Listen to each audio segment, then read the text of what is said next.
அபகரிக்காதே மு.க. ஸ்டாலினை அபகரிக்காதே எங்கள் நிலத்தை அபகரிக்காதே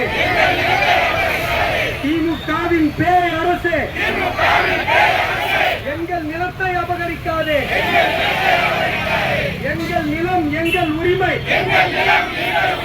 தொழிற்சாலைகளுக்கு தாரை வார்க்க ஒரு காலம் அனுமதிக்க மாட்டோம். அபகரிக்காதே திமுக அரசே அபகரிக்காதே.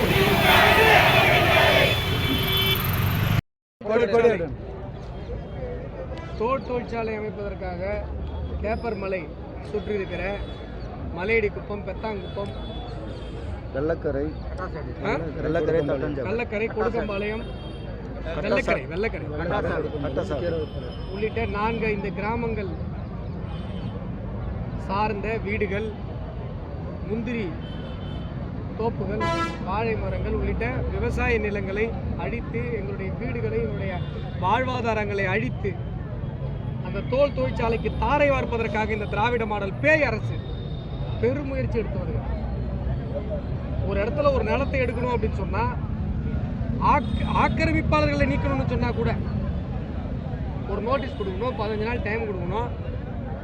அவர்களுக்கு விளக்கம் இருக்கிறதா, விளக்கம் அளிப்பதற்கு எதுவும் வாய்ப்பு இருக்கிறதா, நேச்சுரல் ஜஸ்டிஸ் சொல்லுவோம். விளக்கம் கொடுப்பதற்கான வாய்ப்பு அளிக்க வேண்டும். அதற்கு பிறகுதான் ஒரு அரசாங்கம் நிலத்துக்குள்ள வரணும். ஆனால் இந்த திமுகவினுடைய திராவிட மாடல் பேய் அரசு கொள்ளக்காரம் உள்ள புந்தது மாதிரி உள்ள புந்து ஒரு நாளில் 60 ஏக்கரில் பயிரிடப்பட்டிருந்த ஒரு 4000த்திற்கும் அதிகமான முந்திரி மரங்களை ஜேசிபி வாகனங்களை கொண்டு அப்படியே 2ஆ பிளந்து போட்டுருச்சு. இதே மாவட்ட மக்கள் பெஞ்சால் புயலால் நீங்கள் சாத்தனூர் அணையை திறந்து வச்சதுனால இங்கே பாதிக்கப்பட்டப்போ ஒரு ஜேசிபி வரலங்க. ஒரு ஆத்தம் அடிக்கிறதுக்கு, ஒரு ஏரி உடைப்பு சரி பண்ணுறதுக்கு, உள்ளே இருக்கிற மக்களை காப்பாற்றுறதுக்கு ஒருத்த வரல, ஒரு ஜேசிபி வரல, ஒரு புண்ணாக்கம் வரல. ஆனால் இன்றைக்கி விவசாய நிலத்தை அழிக்கணும், கார்பரேட்டுக்காரனுக்கு தூக்கி கொடுக்கணும், 40 ஜேசிபி. இதுனா அரசா? இது என்னது? இங்கே ஏற்கனவே கடலூர் மாவட்டத்தில் உங்களுக்கு தெரியும், எல்எல்சி இருக்குது, சிப்காட் இருக்குது, பலவிதமான தொழிற்சாலைகளுக்கு இந்த மக்கள் தங்களுடைய நிலங்களை கொடுத்துருக்கிறாரு. இனி ஒரு தொழிற்சாலை இங்கே தேவையில்லை. இங்கே போதுமான அளவிற்கு, இன்னும் சொல்ல போனால் தேவையை விட அதிகமாகவே தொழிற்சாலைகள் இங்கே ஆக்கிரமித்து கொண்டிருக்கிறது. ஏற்கனவே இங்கே கொசு பிரச்சனை அதிகமாக இருக்குது. சிப்காட்லேருந்து யாருமே ப்ராசஸ் பண்ணி கழிவுநீரை வெளியேற்றுவதில்லை. யானைக்கால் அதிகமாக இருக்கிற பகுதியாக கடலூர் மாவட்டம் இருந்து கொண்டிருக்கிறது. இவ்வளவு தியாகங்களை, இவ்வளவு நெருக்கடிகளை நாங்கள் சந்தித்து விட்டோம். எங்களுக்கு இதுக்கு மேலே தொழிற்சாலை வேணாம். கேப்பர் மலையில் மட்டும்தான் தண்ணி கொஞ்சம் நல்லா இருக்குது. அங்கே மட்டும்தான் மினரல் வாட்டர் மாதிரி இருக்குது தண்ணி. அங்கே மட்டும்தான் நிலத்தடி நீர் மட்டம் ஒழுங்காக இருக்குது. அதையும் கெடுத்து குட்டிச்சவர் ஆக்கணும்னு சொல்லி இப்போ அங்கே தோல் தொழிற்சாலையை போட்டால் ஆம்பூர் வாணியம்பாடியில் இருக்கிற மாதிரி அங்கே நிலத்தடி நீர் எப்படி பாதிக்கப்பட்டதோ, அங்கே ஆற்று நீர் எப்படி மாசுபட்டதோ அந்த மாதிரி இங்கேயும் மாசுபட்டுரும். கெளியில் மாறு சாக்கடையாக ஓடும். அதற்கு நாங்கள் ஒரு காலம் அனுமதிக்க மாட்டோம். பாரதிய ஜனதா கட்சி மக்களோடு மக்களாக, விவசாயிகளோட விவசாயிகளாக களத்தில் இருக்கிறது. இந்த திமுகவினுடைய கார்பரேட்டுகளுக்கு தாரை வார்க்கிற இந்த முயற்சி ஒரு காலம் நாங்கள் அனுமதிக்க மாட்டோம். இந்த போராட்டம் இறுதியாக இருக்கணும். திமுகவுக்கு எச்சரிக்கையாக சொல்லிக் கொள்கிறோம், இந்த திட்டத்தை நீங்கள் கைவிட்டாக வேண்டும்.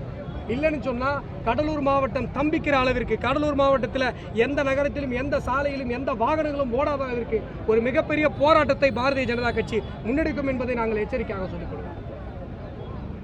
இந்த மாவட்டத்தில் விவசாயத்துறை அமைச்சர் இருக்க, அவருடைய சொந்த தொகுதி குறிஞ்சிப்பாடி, அதில் 4000 மரத்தை ஒரே நாளில் பிடிக்க போடுறாரு. இவர் விவசாயத்துறை அமைச்சரா இல்லை விவசாய அழிப்புத்துறை அமைச்சரா? உங்கள் நேம் போர்டில் மாற்றி வச்சுக்கோங்க, விவசாய அழிப்புத்துறை அமைச்சர் வச்சுக்கோங்க. ஏன்னா நீங்கள் வந்ததுலேருந்து 3 வருஷமாக எங்கள் மாவட்ட மக்களுடைய விவசாயத்தை அழிக்கிற ஒரு வேலையை மட்டும்தான் நீங்கள் செய்து கொண்டிருக்கிறீர்கள். இன்னைக்கு என்ன ஒரு வாழ்வாதாரத்திற்கு நீங்கள் என்ன பண்ணியிருக்கீங்க? இங்கே விவசாயிகளுடைய முன்னேற்றத்திற்கு என்ன பண்ணியிருக்கீங்க? இது 4000 மரத்தை பிடிங்க போகணுன்னா உடனே நீங்கள் மிஷின் அனுப்புறீங்க. ஒரு முந்திரி மரத்தை உங்களால் உருவாக்க முடியுமா? 3 தலைமுறை கஷ்டப்பட்டு உருவாக்கியிருக்காங்க. அதனால் இறுதியாக சொல்லிக் கொள்கிறோம், எச்சரிக்கையாக சொல்லிக் கொள்கிறோம், கேப்பர் மலையை விட்டு நீங்கள் இந்த தொழிற்சாலையெல்லாம் ஓடிடுங்க. விவசாயிகள், பாரதிய ஜனதா கட்சி அதற்கு அனுமதிப்பதாக இல்லை.